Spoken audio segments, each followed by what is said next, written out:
Шлях ад банкіра да прафесійнага мастака. Займацца творчасцю Анатоль Мельхавец пачаў яшчэ ў дзяцінстве. Аднак у сілу жыццёвых абставінаў толькі 10 гадоў таму канчаткова пакінуў сферу фінансаў і звярнуўся да любімай справы.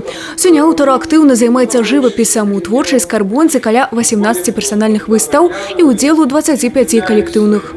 От этого уже я уйти не могу. Это как наркотик для меня. Я без этого не могу уже просто жить.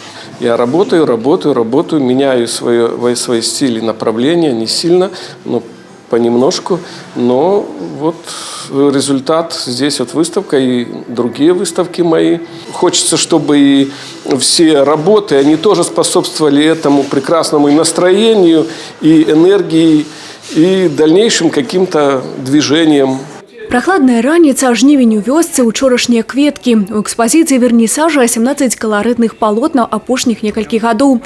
Карціны выкананы ў тэхніцы натюрморт. Кожны малюнак адлюстраванне глыбіні душы мастака.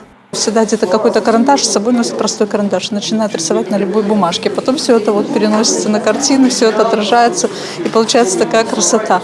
Но вообще его картины отражают его какой-то внутренний мир. Он видит по-своему, потому что мы можем пройти мимо цветочка, этого не заметить, его так, как он его увидел. Яго творы мастацтва жывыя і атмасферныя, літаральна кожная дробязь напоўнена сэнсам, адзначаюць блізкія аўтара. Гэта майстар з невычэрпнай энергіяй са сваім характарам і настроем.